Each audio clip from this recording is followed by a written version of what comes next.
All right, let's jump right in today. We're tackling cold weather kayaking and canoeing gear. Yeah, we're not talking about those nice summer afternoons, right? Exactly. We're going Yeah. for those crisp mornings, even maybe a few snowflakes. Yeah, But, with the right gear, those outings can be amazing. absolutely. And the thing about gearing up for cold weather is that it's a whole system. Okay, so a system. Yeah, it's kind of like building a comfortable, personalized igloo for yourself. I like that analogy. And the choices you make, they depend a lot on the kind of paddling you're doing and how cold it's going to be. That makes sense. And that's where this deep dive comes in, right? We've Yeah. got some sources here that really go beyond just a basic checklist. Right. It's not just about what to wear, it's about understanding the why, Yeah. like the science behind staying warm, the pros and cons of different gear. Exactly. And even what might seem like a slightly chilly day can actually be dangerous once you're out on the water. Oh, Yeah. That wind chill, right? And being so close to that cold water, it can drop your body temperature so much faster than you think. so we're talking hypothermia. Yeah, we are. And hypothermia is not just feeling a bit cold, it's a serious medical condition. Okay, I'm definitely paying attention now. I've always thought of hypothermia as something that happened to, mountain climbers or something, not to casual paddlers. Right. What should we be aware of? Think about it this way. As your body temperature drops, things in your body really start to go haywire. Your thinking gets fuzzy, your reactions slow down, you even can lose coordination. Oh, wow. Yeah, and out on the water, that's a recipe for disaster. Definitely don't want Yeah. that. Okay, so we're totally on board with staying warm. Yeah, But where do we even begin building this personal igloo? right. The sources talk a lot about base layers. Yeah. Are we talking long underwear? Exactly, you got it. But it's not your grandma's long underwear, Uh, right? We're talking high-tech fabrics, designed to keep you warm and dry. That's the key thing here. That moisture wicking is the real superpower. Moisture wicking. Okay, got to break that down for me. What does that even mean? So imagine, right? You're wearing like a cotton t-shirt on a chilly day, maybe get a little bit sweaty. That cotton, it just soaks up that moisture and basically turns into this like cold, clammy compress right against your skin. Ooh, not good. Not good at all. But these fabrics like merino wool or these synthetic blends, they pull that moisture away from your skin and keep you dry and much warmer. So it's like a built-in personal Yeah. dehumidifier. Yeah. Never thought of it that way. Yeah. Okay, so I see both merino wool and synthetics mentioned in the sources. Right. What's the difference between the two? So merino wool is like nature's miracle fabric. Okay. It's incredibly warm for its weight, naturally odor resistant, and it just feels luxurious. The downside is it can be a bit pricey, and it requires a little bit of special care so it doesn't shrink. Makes sense. What about synthetics then? So synthetics, things like polyester blends, those are usually much more budget friendly and they're really, really durable. They Mm. also wick moisture away really well, but they might not be as warm as merino wool. And some people find them a little less comfortable, like right against the skin. So there's a trade-off. Warmth, cost, and personal preference all play a role. Exactly. And remember, this is just the base layer. You Right. got to build on these outer layers to really create that effective barrier against the cold water and the wind. Okay, so base layer. Foundation is down. Yeah. What's next in our personal insulation system? I think now we're moving to, what some might consider the main event, the wetsuits versus dry suits. Ooh, yeah, this is the classic dilemma, isn't it? It is like Are we going for the cozy cabin or the full-on Arctic base camp? exactly. Break it down for us. What are the key differences? Okay, so a wetsuit. A wetsuit is like wearing a second skin, right? Oh. And it's made of neoprene, which is a type of rubber. It's designed to actually let in a very thin layer of water that your body heat then warms up. So you're basically turning yourself into a human hot water bottle. That's a great way to put it. I like that. Wetsuits are fantastic for buoyancy too. They'll help you float if you end up in the water, Right. and they're generally much more affordable than dry suits. Okay, that makes sense. Yeah. But if they let in water, how do they keep you warm if it's really cold outside? That's the catch, right? Yeah. They're best suited for shorter trips, or those milder conditions where you're not expecting to be submerged for a long time. Right. Once you're out of the water, that thin layer of water that's trapped inside the wetsuit, it can cool down pretty quickly, especially if there's any wind chill. So great for a quick dip, but maybe not for hanging out on an iceberg. Got it. Got it. What about dry suits? Those sound intense. Yeah, dry suits are the ultimate protection against cold water. Think of it as your personal submarine. Okay. They use latex gaskets at the wrists and the neck and ankles to create a completely waterproof seal. So you stay bone dry even if you go for an unplanned swim. That sounds amazing. I'm guessing they come with a bit more of a price tag, though. You are right. Dry suits are definitely an investment. Okay. They're more expensive than wetsuits, and those latex gaskets require a little bit more care and maintenance. But if you're paddling in truly cold conditions or going on those longer trips, a dry suit is worth its weight in gold. All right. So wetsuits, kind of the versatile option for milder conditions. Yeah, Dry suit, that heavy-duty choice if we're talking about some serious cold weather paddling. exactly. But I also see something called paddling jackets mentioned in here. All right. Where do those fit in? So there's this whole world of paddling jackets out there. Sometimes they're called dry tops or semi-dry tops. Yeah. They're kind of that hybrid between a wetsuit and a dry suit. Yeah. They offer great water resistance, especially around your core, but they're also designed to be breathable. Breathable. So, like, I won't feel like I'm trapped in a plastic bag. Exactly. Exactly. Paddling jackets let that sweat vapor escape, which is, crucial when you're working hard and generating body heat. Right, right. Many of them have gaskets like a dry suit, but they're not as, fully sealed. Okay. Makes them less restrictive, often less bulky, which Ah. is great for freedom of movement. So they're kind of like the Goldilocks of cold weather paddling gear. I like that. Not too much, not too little, just right. Yeah. Yeah, they offer a great balance of protection and comfort. They're really versatile too. Okay. You can wear them over a wetsuit or just over warm layers depending on the temperature and how much you expect to get wet. Gotcha. Okay, so base layers, wetsuits, dry suits, paddling jackets. We've got a lot covered. I'm already feeling warmer just thinking about it all. Okay. But before we move on, there's one more piece of gear that really caught my eye. The spray skirt. Now, I've always thought of a spray skirt as just for keeping splashes out of the boat. But the sources are suggesting there's more to it than meets the eye. Yeah, you're right. A spray skirt does a fantastic job of keeping those waves and splashes from filling up your kayak's cockpit, Right. which is, especially important in cold water. Hmm. But here's the surprising part. It also acts as an extra layer of insulation Wait, really? How does that work?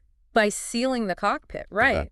The spray skirt kind of traps that layer of warm air around your lower body. So it's like creating this little mini greenhouse inside your kayak. Oh, that's brilliant. So it's like a 2-for-1 warmth and dryness. It is. But I've heard that spray skirts can be a bit tricky to get in and out of, especially if you're, in an emergency situation. Yeah, that's a good point to raise. Practice is key. You need to be comfortable releasing and exiting that spray skirt very quickly and efficiently, just in case you capsize. Yeah, safety first. Okay, so we've got our core and legs covered. What about our extremities? I mean, cold hands and feet are the worst. They are, and it's not just about the discomfort either. Numbness in your fingers and toes can actually be dangerous. Oh, okay. Yeah, it affects your dexterity, which makes it harder to react quickly and control your paddle effectively. So keeping those extremities warm is crucial for comfort and for safety. So what's the secret then? How do we keep those fingers and toes toasty? So for gloves, you've got a couple of choices. You have your neoprene gloves, which are basically mini wetsuits for your hands. Okay. Or you have pogies, which are kind of like mittens that attach directly to your paddle. Pogies. Those sound interesting. Yeah, they are. Neoprene gloves offer more dexterity, like for adjusting your gear or something like that. Right. But pogies are often warmer because they keep your hands out of the wind and allow your body heat to warm up the air inside. So I'm picturing like little furry nests for my hands. Yeah. Yeah, that's a great image. And they're surprisingly effective. They might look a bit funny, but they're a favorite among, cold weather paddlers for a reason. All right. So gloves are covered. What about our feet? Any special considerations for footwear? Neoprene boots are kind of the gold standard for cold weather paddling. Okay. They offer warmth, traction on those slippery surfaces, Right. and they protect you from sharp objects. So no soggy sneakers allowed. Exactly. What about drainage, though? Won't my feet get all sweaty inside those boots? That's a great question. Good drainage is key. Yeah. So look for boots with strategically placed holes or vents to allow that water to escape. You definitely don't want to end up with soggy, cold feet. All right. So far, we've got our base layer, our outer layers figured out, even some options to keep those hands and feet toasty. What about our heads? I always feel like I lose so much heat through my head. You're right, heat loss through the head is a real thing. So a good wool beanie, Okay. or even a neoprene hood, can make a world of difference. Oh, And if you're expecting really cold temperatures or, a lot of wind, maybe consider a balaclava or a face mask for added protection. this is all fantastic information. Yeah. It seems like there's a lot to consider when it comes to staying warm and comfy on the water when it's cold out. Yeah. But all this talk of gear is making me really excited to actually get out there and paddle. I know, me too. And speaking of paddling, I have to mention a fantastic resource for anyone interested in getting into the sport, especially here in Michigan. Yes. Motor City Paddle Club. They're great. They have all sorts of options, including kayak rentals, which is, a great way to try out the sport without committing to buying all the gear right away. Absolutely. And they're conveniently located at Weber Paddle Park on the Salt River, which is a beautiful spot to paddle. Yeah, it is. And the best part is they open in late March, Perfect timing. just in time for that warmer weather. Perfect timing to put all this knowledge into action. It is. You can find all the details on our website. That's www.motorcitypaddleclub.com. Check it out. Check it out for rates, latest information. So there you have it, folks. We've covered a lot of ground from head to toe, but we're just getting started on our deep dive into cold weather paddling gear. Welcome back to our deep dive into cold weather paddling gear. I'm excited to keep going. We've already covered so much, from base layers to boots and even those pogies. But before we get too lost in the gear itself, there's something I'm curious about. Layering. The source material mentions it a lot, but it's one of those things that seems simple on the surface, but probably has some hidden complexities. You're exactly right. Layering is kind of the unsung hero of staying comfortable in any outdoor activity, but especially when it comes to cold weather paddling. It's not just about piling on clothes. It's about creating this strategic system, a system that works with your body and the changing conditions out on the water. Okay, so it's like a dynamic puzzle, not just a static outfit. What are some of the key principles we should be thinking about when building a good layering system specifically for paddling? So the classic approach is to think in terms of three main layers, right? You have your base layer, which wicks away that moisture. You've got your insulating layer, which traps the heat. And then you have your outer layer that shields you from, wind and water. But the real art of layering is being able to adjust those layers throughout your trip as needed. So being adaptable, like a chameleon changing colors to match its environment. But let's break down those layers a little bit more. We already talked about the magic of moisture wicking base layers, but what about that middle layer? What are some good options for insulation? Fleece is a classic choice for good reason. It's lightweight, warm, and relatively inexpensive. Okay. Wool is another fantastic option, especially merino wool. It's naturally warm, it's breathable, and it's odor resistant, which can be a bonus on, those multi-day trips. Okay, so I'm picturing like a cozy fleece jacket or maybe a wool sweater over that base layer. But what about those puffy down jackets that you see everyone wearing these days? Would those work for paddling? So down is incredibly warm, but it loses its insulating power if it gets wet. Oh, right. So unless you're absolutely sure you're going to stay dry, I would recommend sticking with, fleece or wool for that middle layer. Good point. Yeah, save the down for tamp or when you're off the water. Now, for that outer layer, we've already talked about wetsuits, dry suits, paddling jackets. How do we choose the right option for our layering system? It really depends on the water temperature and how much you're expecting to get wet. Okay. If you're paddling in relatively mild conditions or just going for a short trip, a wetsuit or a paddling jacket might be all you need. But if you're venturing into colder waters or planning a longer expedition, then a dry suit is worth considering for that extra protection and peace of mind. So if I'm planning like a leisurely paddle on a crisp fall day, Yeah. A paddling jacket over my fleece might be perfect. Yeah. But if I'm braving an early spring trip with the possibility of a chilly dunk, Yeah. then the dry suit is the way to go. You got it. And remember, conditions can change quickly out on the water, so being able to adjust your layers is crucial. If you start to feel too warm, shed a layer. If you get a bit chilly, add one back on. It's like having a built-in thermostat. It is. Now, the source material also mentions paying special attention to our extremities. Why Why are our hands and feet so vulnerable to the cold even when we're bundled up? Your body's pretty smart. When it senses cold, it prioritizes blood flow to your vital organs, which Right. means your hands and feet get less circulation. That's why they tend to feel cold first and why they're more susceptible to frostbite. It's like our body's playing favorites. Yeah. So we already covered gloves and boots, but are there any other tips for keeping those extremities happy even when the temperatures really plummet? One trick is to make sure that your gloves and boots aren't too tight. Okay. Constricting that circulation it'll make your hands and feet feel even colder. Right. Another tip is to pack a couple of those chemical hand warmers. Oh yeah. They're inexpensive and they can be a lifesaver, in a pinch. Oh, those little packets are magic. It's like holding tiny suns in your palms. They are.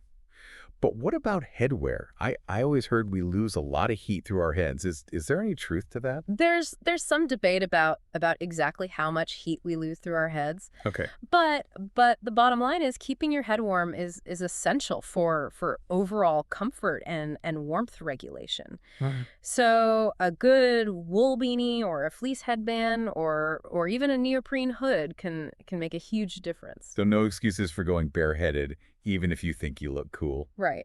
Now here's a tip that often gets overlooked. Pay attention to the gaps. The gaps. Yeah. Even if you're wearing a warm jacket and gloves, that cold air can really sneak in around your neck, your wrists, your ankles. It's like having a draft in your house. Exactly. You might have the best heating system, but if you've got leaky windows, you're not going to be comfortable. Exactly. So a neck gaiter or a buff can do wonders for keeping your neck warm. Yep. And wrist gaskets on your paddling jacket or dry suit will help seal out that cold air and water. It's all about those little details. It is. They can make a big difference in overall comfort. Now, speaking of comfort, the source material mentioned something that surprised me. The importance of staying hydrated in cold weather. I always thought dehydration was more of a summer concern. It's important year round, but Mhm. but especially when you're active in cold weather. When you're dehydrated, your body has to work harder to maintain its core temperature, which can actually make you feel colder and more fatigued. So even if I don't feel thirsty, I should be sipping on water throughout my paddle. Exactly. Pack a reusable water bottle or even better, a thermos filled with warm tea or broth. It'll help you stay hydrated and warm from the inside out. Warm tea on a chilly paddle sounds delightful. It is. And speaking of warming things up, what about food? Does what we eat play a role in staying comfortable when it's cold out? Absolutely. Your body needs more calories to stay warm in cold weather, so make sure you're eating enough, especially if you're planning a longer trip. So no skimping on the snacks. What are some good options for fueling up on a cold weather paddling adventure? Nuts, seeds, energy bars, and dried fruit are all great choices for, those quick energy boosts when you're, on the go. And if you're stopping for, a break, a thermos of hot soup or chili can do wonders for warming you up from the inside out. Okay, so fuel up before you head out. Pack plenty of snacks and treat yourself to a warm meal if you have the chance.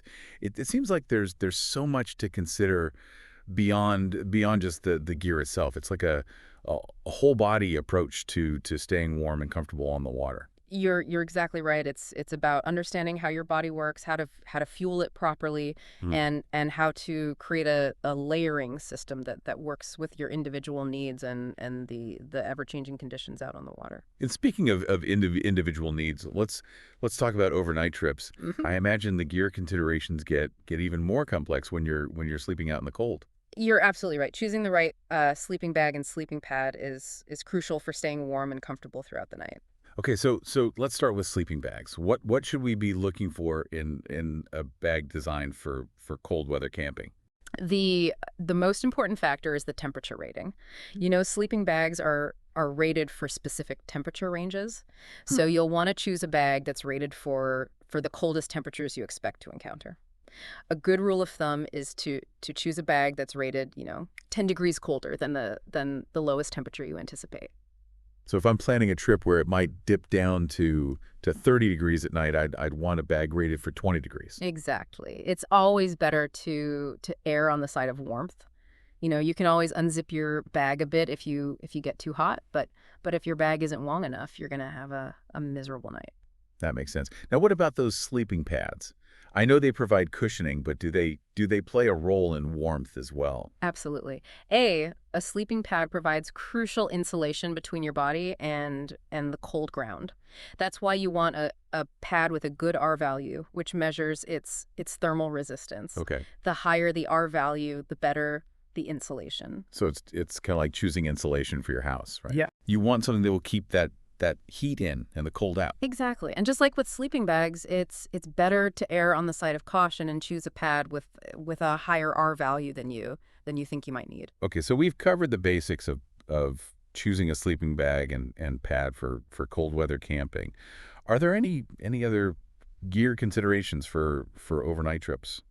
One thing to consider is a sleeping bag liner. It adds a few degrees of warmth and it helps, keep your sleeping bag clean. Right. And a warm hat and a pair of wool socks are essential for staying cozy at night. It sounds like even when you're tucked away in your tent, layering still applies. But I'm starting to realize that cold weather paddling isn't just about the physical gear. It's also about mental preparation. You're absolutely right. The mental game is just as important as the physical gear when it comes to cold weather paddling. It's about embracing the challenge, staying positive, and being prepared for anything. Okay, so let's dive into that a bit. Yeah. How do we mentally prepare ourselves for the unique challenges of paddling in colder conditions? One of the most important things is to set realistic expectations. Cold weather paddling is different from paddling on a warm, sunny day. Right. It can be more physically demanding, and it's important to acknowledge that going into it. So don't expect to be able to paddle as far or as fast as I would on a summer afternoon. Exactly. Listen to your body, take breaks when you need them, and don't push yourself beyond your limits. It's about enjoying the experience, not about proving anything. And what about the mental aspect of dealing with the cold itself? I know some people really struggle with feeling cold, and it can really affect their enjoyment of an activity. That's where mindset comes in. Instead of focusing on how cold you feel, try to shift your attention to the beauty of your surroundings,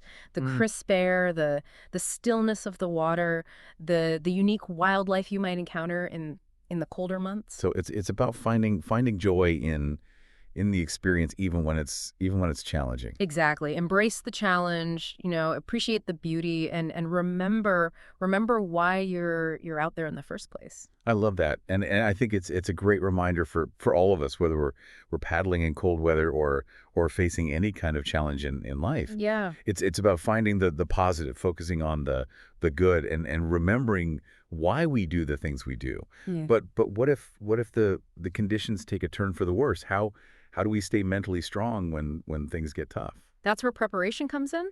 Before you even set foot in your kayak or canoe, take the time to familiarize yourself with the route, check the weather forecast, and make sure you have all the necessary gear, including safety equipment. So no last minute packing or impulsive trips without a plan. Not when it comes to cold weather paddling. A little planning goes a long way in ensuring a safe and enjoyable experience. And part of that planning involves, letting someone know where you're going and when you expect to be back. That's such a crucial safety tip. It is. Even if you're an experienced paddler, things can happen. Always let someone know your plans, just in case. Right. And finally, don't be afraid to ask for help or advice. There are so many experienced paddlers out there who are happy to share their knowledge. Join a paddling club, take a lesson, or simply strike up a conversation with someone at the launch. The paddling community is so welcoming and supportive. Everyone I've met has been eager to share their tips and their stories. But sometimes, even with the best preparation, things don't go as planned. How do we deal with those unexpected challenges that inevitably pop up? That's where resilience comes in. It's about being able to adapt to changing conditions, problem solve on the fly, and maintain a positive attitude even when things get tough. So being mentally flexible and not letting, setbacks derail the whole trip. Exactly. And remember, safety always comes first. If conditions are deteriorating or you're not feeling up to it, don't hesitate to head back to shore. There's no shame in prioritizing your well-being. It's not about proving anything. It's about enjoying the experience and staying safe. Now, speaking of enjoying the experience, I have to mention a fantastic resource for paddlers of all levels, especially those who are new to the sport or are looking to connect with other paddlers, the Motor City Paddle Club. They've created such a positive and inclusive environment for paddlers of all levels. And their location at Weber Paddle Park on the Salt River is ideal. It's a beautiful spot, and they offer rentals, lessons, and even guided tours. And don't forget they open in late March, so you can start planning your spring paddling adventures now. Be sure to visit their website, www.motorcitypaddleclub.com, for all the details. Okay, so we've covered a lot of ground in this part of our deep dive. We have. We've talked about layering, staying hydrated and fueled, choosing the right sleeping bags and pads, and the importance of mental preparation. But there's one more aspect of cold weather paddling that we haven't touched on yet. The gear itself. I mean, we've talked about layers and specific items, but is there more to consider when choosing gear specifically for colder conditions? You're right. We can talk all day about layering strategies and mental toughness, but if you don't have the right gear, it's all for naught. So let's dive into the nitty-gritty of cold weather paddling gear. Where do we even begin? What are the key things to consider beyond just, warmth and dryness? The first thing to consider is your paddling environment. Okay. Are you going to be paddling on a calm lake or a flowing river or the open ocean? Right. Each environment presents, unique challenges and requires specific gear. Okay, so location is key. What else should we be thinking about? Water temperature is another critical factor. Obviously, the colder the water, the more insulation you'll need. Right. But it's not just about staying warm. Cold water can also affect your dexterity and reaction time. So it's important to choose, gear that allows for a good range of motion. So no bulky restrictive gear that makes it hard to paddle or maneuver my kayak. Exactly. You want gear that's warm but also flexible and comfortable. Yeah. And of course it needs to be durable enough to withstand the rigors of paddling in cold weather conditions. This is where things can get a bit overwhelming, right? Yeah. There are so many different types of gear out there. It can be hard to know where to even start. That's where research and expert advice comes in. Don't be afraid to ask questions, read reviews, and talk to experienced paddlers. And of course, you can always visit a reputable outfitter like Motor City Paddle Club. They have a great selection of gear, and their staff is incredible and knowledgeable. They can help you find the perfect gear for your needs and your budget. And they offer rentals, which is a great way to try out, different gear before you invest in your own. Speaking of rentals, I have to mention their convenient location at Weber Paddle Park on the Salt River. That's a great spot. It's a beautiful and accessible spot. Yeah. Perfect for a day trip or a weekend adventure. And they open in late March, so you can start planning your spring paddling adventures now. Visit their website, www.motorcitypaddleclub.com, for all the details. Now let's talk about some specific gear categories. We've already touched on base layers, wetsuits, dry suits, paddling jackets. But what about other essential items like PFDs, paddles, and safety gear? Do those change for cold weather paddling? A PFD or personal flotation device is an absolute must-have for any paddler, regardless of the water temperature. Right. But in cold water, it takes on even greater importance. If you end up in the water, a PFD will help keep you afloat and give you precious time to get back in your boat or call for help. So no excuses when it comes to wearing a PFD. It's a non-negotiable safety item. Absolutely. And make sure you choose a PFD that fits properly and is comfortable to wear. Right. You don't want something that's too bulky or restrictive, especially when you're, layering up.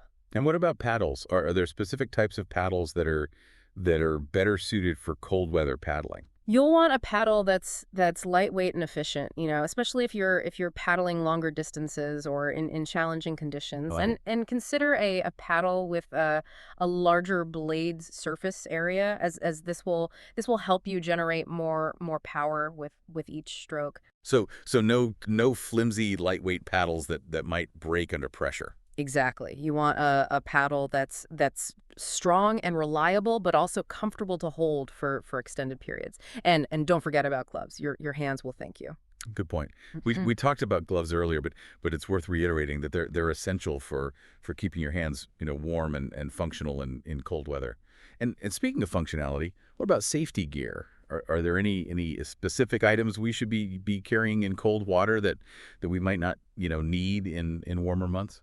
In addition to the standard safety gear like a whistle signaling device and a first aid kit, it's a good idea to carry a few extra items in cold water. A Right. waterproof bag for your phone and other valuables is essential, and a thermos of warm liquid can be a lifesaver if you end up stranded or delayed. Yeah, I've heard that a dry bag filled with extra clothes can make a huge difference if you get wet. Absolutely. Having, dry, warm clothes to change into can be the difference between, a minor inconvenience and a serious situation.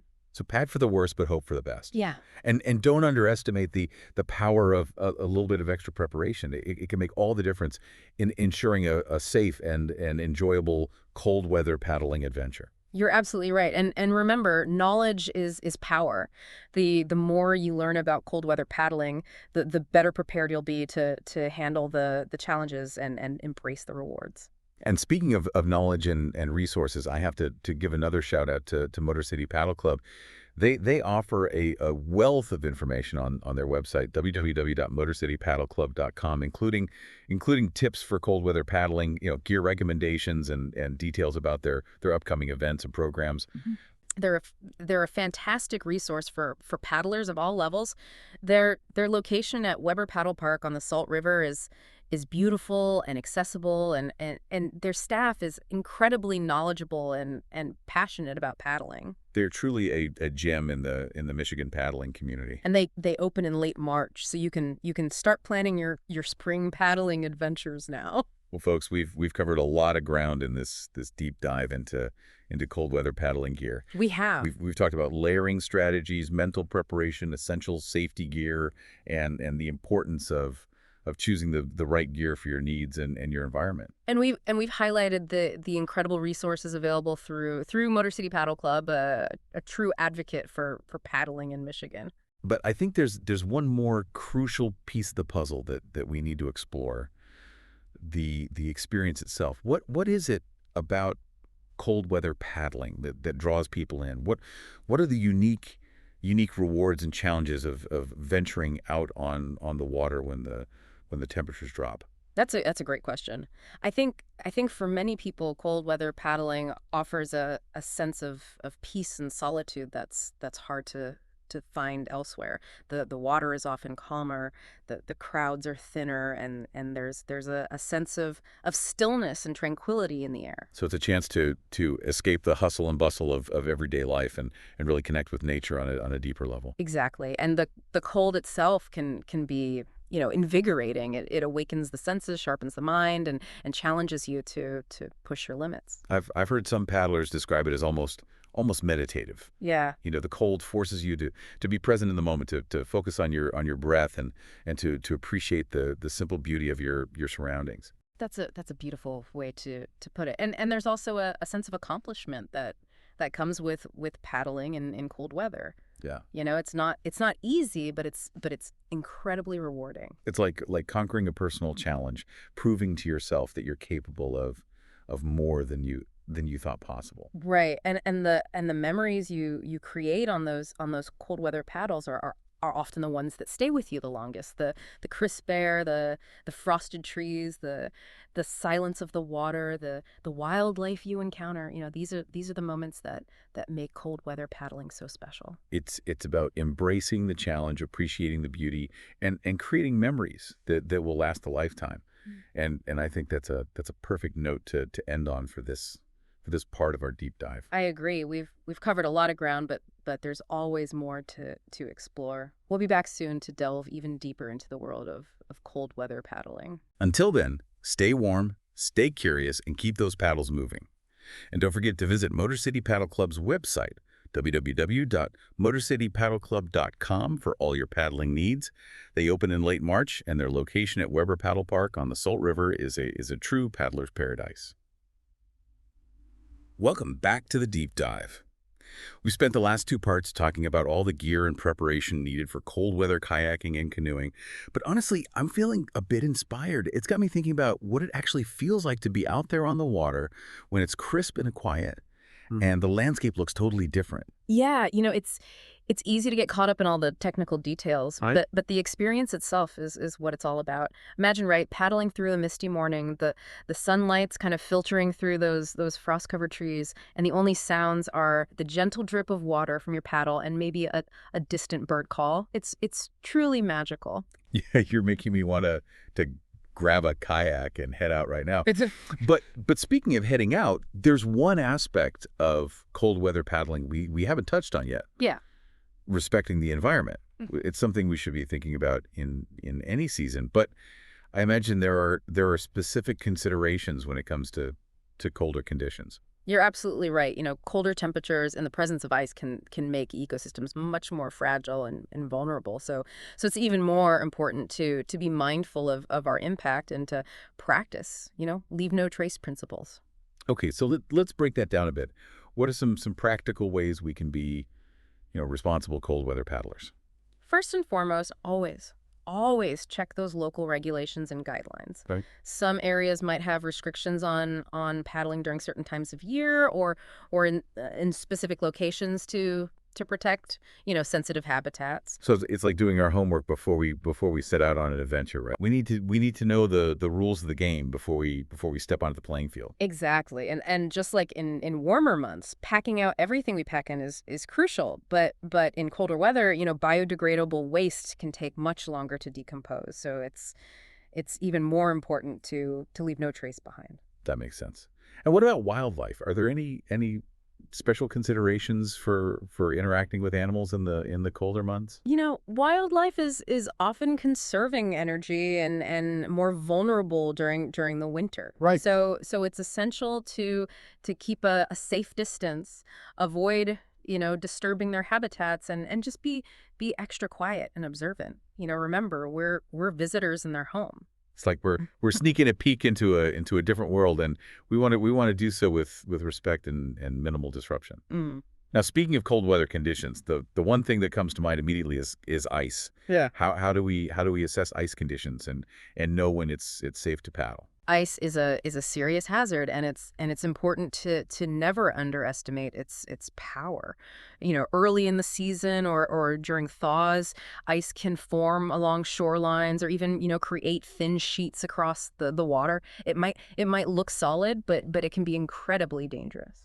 So it's not just about avoiding falling in. The ice itself can pose a risk to our kayaks or canoes. Absolutely. Ice can damage hulls. It can get lodged in rudders and create, unstable paddling conditions. It's best to err on the side of caution and avoid paddling in areas with significant ice coverage. So always be aware of ice conditions and when in doubt, stay off the water. What other environmental factors should we be mindful of in colder weather? Weather changes can be much more dramatic and unpredictable in the colder months. Oh, right. A sunny morning can quickly turn into a snowy afternoon. Yeah. Winds can pick up suddenly and temperatures can plummet, especially, as the sun sets. So it's even more crucial to check the forecast before heading out and to be prepared for those sudden shifts in conditions. What are some things we can do to be extra prepared? Dressing in layers, as we discussed earlier, is key. Right. That way you can adjust to changing temperatures throughout the day. It's also a good idea to pack extra food and water just in case you get delayed or need to spend more time on the water than anticipated. And of course, always let someone know where you're going and when you expect to be back. Absolutely. Safety should always be the top priority. Now, I know we've mentioned Motor City Paddle Club a few times already, but they really are a fantastic resource for anyone interested in cold weather paddling. They They have. they offer, guided trips specifically designed for colder conditions, which can be a great way to learn from experienced paddlers and get a feel for the challenges and rewards. And if you're not ready for a guided trip, they also have a great selection of cold weather gear available for rent. So you can try out different options before investing in your own equipment. Plus their location at Weber Paddle Park on the Salt River is just beautiful. It's a perfect spot to experience the beauty of Michigan's waterways in the winter. And you can start planning your spring paddling adventures now because they open in late March. I'm feeling so inspired to get out there and experience the magic of cold weather paddling firsthand. It's a reminder that adventure doesn't end when the temperatures drop. It just takes a little more preparation, a bit of extra gear, and a willingness to embrace the unique challenges and rewards of the season. Well said. It's about finding, joy in that crisp air, the quiet landscapes, and the sense of peace that comes with exploring, nature and its winter beauty. Thanks for joining us on this deep dive into cold weather kayaking and canoeing gear. We hope you've learned something new, gathered some helpful tips, and are feeling inspired to get out there and experience the magic for yourself. Remember, with a little preparation and the right gear, you can extend your paddling season and discover a whole new world of adventure out on the water. And don't forget to visit Motor City Paddle Club's website. That's www.motorcitypaddleclub.com for all your paddling needs. They're a fantastic resource for paddlers of all levels, and their passion for this sport is contagious. Until next time, stay warm, stay curious, and happy paddling.